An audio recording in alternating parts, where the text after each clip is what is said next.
বন্ধুরা কেমন আছেন? আশা করছি ভালো আছেন। খুবই গুরুত্বপূর্ণ একটা খবর এখন আপনাদের সাথে শেয়ার করতে চাই।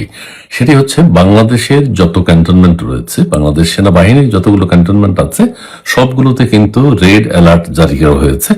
ঢাকার পরিস্থিতি ভালো না, ঢাকা ক্যান্টনমেন্টে এক ধরনের উত্তেজনা, সেটা আপনারা গত কয়েকদিন যাবৎ শুনছেন। পত্রপত্রিকা এইভাবে আসবে না, কিন্তু ঘটনাগুলো ঘটছে। এবং বিশেষ করে ওই যে আইসিটি, আন্তর্জাতিক অপরাধ ট্রাইব্যুনালে সেনাবাহিনীর যে ঊর্ধ্বতন কর্মকর্তাদের বিচারের ব্যবস্থা করা হচ্ছে বা হয়েছে, এটার প্রতিবাদে তীব্র ক্ষোভ এবং নিন্দা জানিয়েছে সেনাবাহিনীর ঊর্ধ্বতন কর্মকর্তা। সেনাপ্রধানও সেখানে বাধ্য হয়েছেন নিন্দা জানাতে। এখন যে বিষয়টি ঘটছে বা হচ্ছে, সেনাপ্রধানের নিরাপত্তা জোরদার করা হয়েছে। সেনাপ্রধানের তিনি নিরাপত্তার অভাব বোধ করছেন। আরেকটি বিষয় হচ্ছে, যে বিষয়টি ইম্পর্টেন্ট, যে সিভিল কোর্টে সেনাবাহিনী বা সেনা অফিসারদের বিচার এভাবে হতে পারে না। আমি গত একটা ভিডিওতে বলেছি 54 বছরে বাংলাদেশে এই প্রথম। অর্থাৎ সেনাবাহিনীর ঊর্ধ্বতন কর্মকর্তারা সেনাপ্রধানকে জানিয়ে দিয়েছেন যে আইসিটিতে যদি সেনাবাহিনীর কর্মকর্তাদের, ঊর্ধ্বতন কর্মকর্তাদের বিচারের ব্যবস্থা হয়, এটা যদি বন্ধ করা না হয়, তাহলে সেনাবাহিনীর অভ্যন্তরে যে কোনো অনাকাঙ্ক্ষিত ঘটনা ঘটার জন্য সেনাপ্রধান দায়ী থাকবেন। অর্থাৎ এই বিষয়টি নিয়ে কিন্তু পরিস্থিতি এক ধরনের ঘোলাটো। বাইরে যে গুঞ্জনগুলো আপনারা শুনতে পান সেটি অনেকাংশে সত্য। অর্থাৎ এটা নিয়ে কিন্তু বাকবিতণ্ডা হচ্ছে। এবং একটা ফোর্স তো আছে, দেশের যে বিশৃঙ্খল পরিস্থিতি, যে দেশে যে হত্যা, দৈরাজ্য, হত্যাকাণ্ড চলছে, এগুলো তো বাংলাদেশের মানুষ চলতে দেবে না। সেনাবাহিনীর অবস্থান যত নিচুতে পৌঁছিয়েছে এখন এই সেনাপ্রধানের অধীনে, এটাও কিন্তু সেনাবাহিনীর যে বিবেকবান কর্মকর্তারা আছে তারা কিন্তু মেনে নিচ্ছে না, তারা মানতে পারছে না। কারণ আপনারাই জানেন, আপনারা সবাই জানেন, বাংলাদেশে এখন সেনাবাহিনীর আগের যে ঐতিহ্য ছিল, যে অহংকার ছিল, যে গর্ব ছিল, এবং আমাদেরও যে গর্ব ছিল আমাদের দেশপ্রেমিক সেনাবাহিনী, সেই কথাটি বলতে এখন অনেকে দ্বিধাবোধ করেন। কারণ বাংলাদেশে এখন যে বিশৃঙ্খল পরিস্থিতি বিরাজ করছে, সেনাবাহিনী ইচ্ছা করলে, সেনাবাহিনী প্রধানের অনীহার কারণে, সেনাবাহিনী প্রধান একটা নির্দিষ্ট রাজনৈতিক দলকে পছন্দের কারণে পুরো বাংলাদেশটা এখন, এই যে বাংলাদেশের যে অবস্থা বিরাজ করছে, সেটা কাঙ্ক্ষিত ছিল না, কেউ সেটিকে গ্রহণ করছে না। এখন কিন্তু যে পরিস্থিতি দেখা দিয়েছে, যেটা বারবারই বলছি, যে আইসিটিতে বা সিভিল কোর্টে, স্পেশালি এখন এই যে আন্তর্জাতিক অপরাধ ট্রাইব্যুনালে সেনাবাহিনীর ঊর্ধ্বতন কর্মকর্তাদের বিচারের যে উদ্যোগ বর্তমান ইউনূস সরকার নিয়েছে, এইটার কিন্তু তীব্র প্রতিবাদ সেনা অফিসাররা জানাচ্ছেন।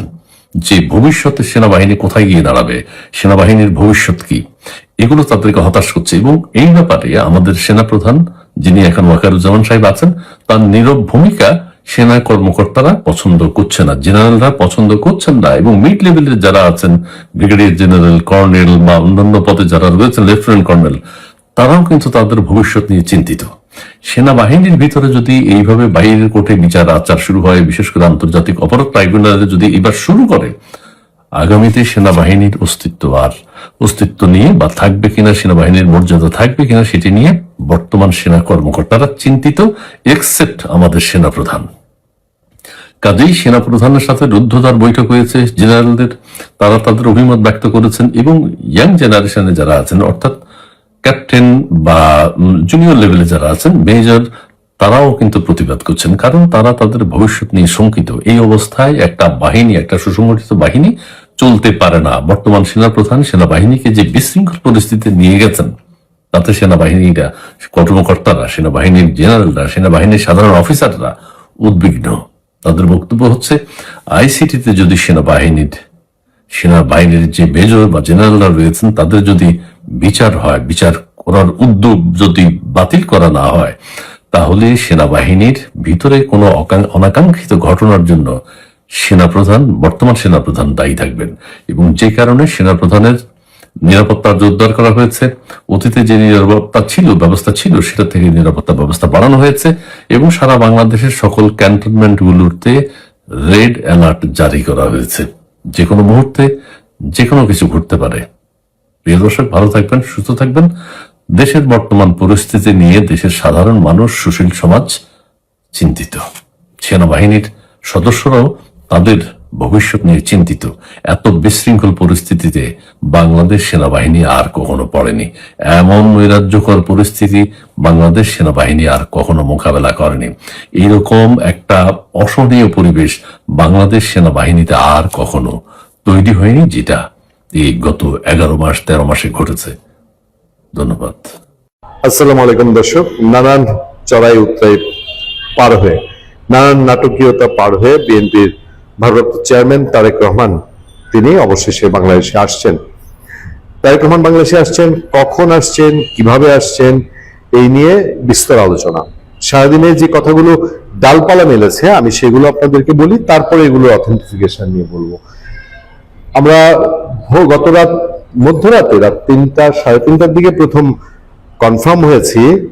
এর আগে যদিও বিএনপির স্থায়ী কমিটির সদস্য সালাউদ্দিন আহমেদ ঘোষণা করেছেন আসবেন, অনেকে মনে করছিলেন যে নেতাকর্মীদের চাঙ্গা করার জন্য, কিন্তু গভীর রাতে মোটামুটি কনফার্ম হয়েছে যে যেসব বাধা বিঘ্ন ছিল সেসব বাধা বিঘ্নের পর্যায়গুলোর সাথে আলাপ শুরু হয়েছে।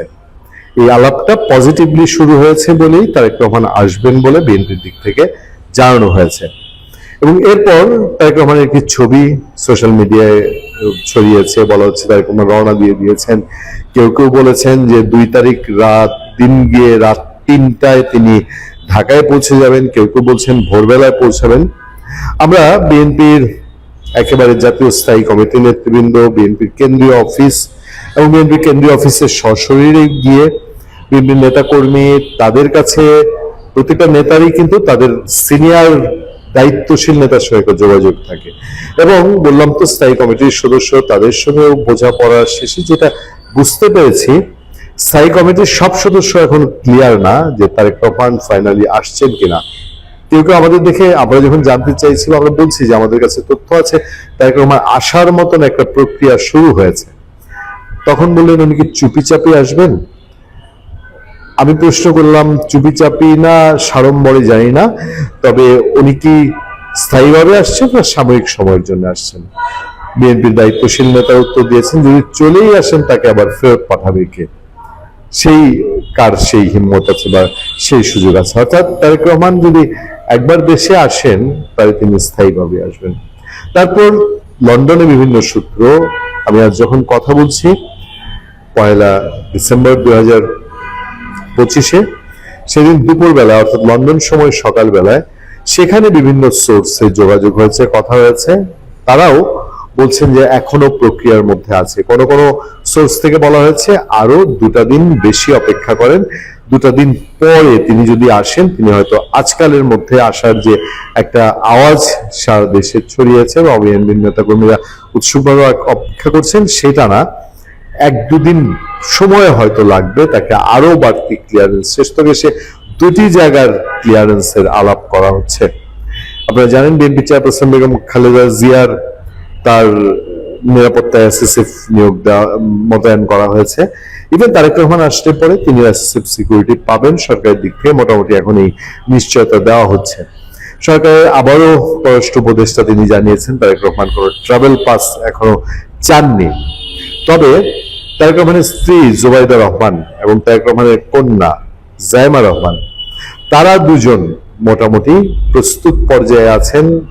ইভেন তারা যে কোনো সময়ে দেশে রওনা দিতে পারেন সেরকম প্রস্তুতিও আছে।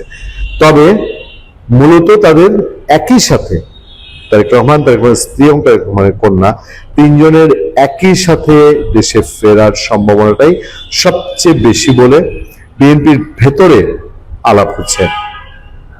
অর্থাৎ সব মিলিয়ে তারেক রহমান ফিরছেন, দ্রুততম সময়ে ফিরছেন। বিএনপি নেতা কর্মীরা অন্তত এখন সেটা বিশ্বাস করেন। ভালো থাকবেন, সুস্থ থাকবেন। আপনাদের সাথে আমি আতিক রহমান, পূর্ণিয়া।